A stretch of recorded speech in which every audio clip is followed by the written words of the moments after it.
ஈசனின் பக்தன் என்பது சாதாரண காரியம் அல்ல. யாரிடமும் இல்லாத மனதிடம் உடையவனாக இருப்பான். என்னை குருவாக அடைந்த எவனும் அவ்வளவு சாதாரணமாக எதற்கும் கலங்க மாட்டான்.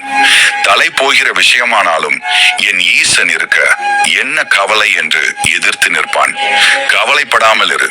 உனக்கு யாரும் இல்லை என்று ஒருபோதும் நினைக்காதே. எதற்கும் கலங்காதே. நான் இருக்கிறேன்.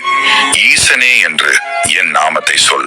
நான் உன் கூட இருப்பதை நீ உணர்வாய். இப்பொழுது நீ அனுபவித்துக் கொண்டிருக்கும் வலிகளும் வேதனைகளும் உனக்கு நிரந்தரம் அல்ல குழந்தையே. நீ என் மீது கொண்டிருக்கும் பக்தியை நான் அறிவேன். உனக்கு என்றும் நான் துணை இருப்பேன். என்னை வந்து தரிசனம் செய். உனக்கு மன நிம்மதி கிட்டும். பல அதிசயங்களை நான் இனி உன் வாழ்க்கையில் நிகழ்த்தப் போகிறேன். இது சத்தியம். நம்பிக்கையுடன் என்னை பிரார்த்தனை செய்து கொண்டிரு. வாழ்க்கையை நினைத்து பயப்படுவதை நிறுத்து. பயம் புத்தியை மழுங்க வைத்துவிடும். பயம் எதிர்மறை எண்ணங்களை உருவாக்கும்.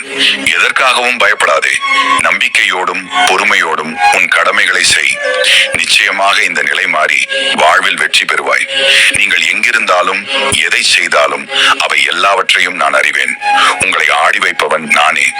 எல்லாவற்றையும் படைத்து காப்பவனும் நானே. உலகத்தின் ஆதாரம் நானே. எவன் என்னை மனதார நினைக்கிறானோ அவனுக்கு எப்பொழுதும் துன்பம் நேராது.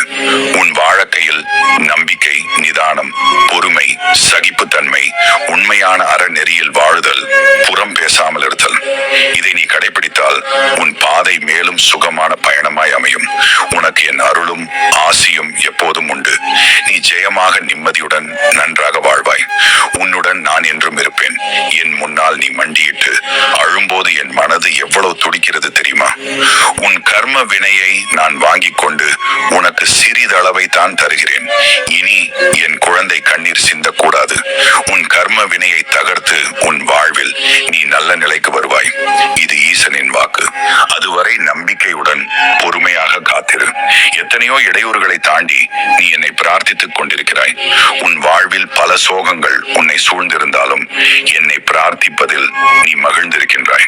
நீ என்னை பிரார்த்திப்பதில் எத்தனை மகிழ்ந்திருக்கின்றாயோ அதைவிட அதிக மகிழ்ச்சியை நான் உனக்கு தருவேன்.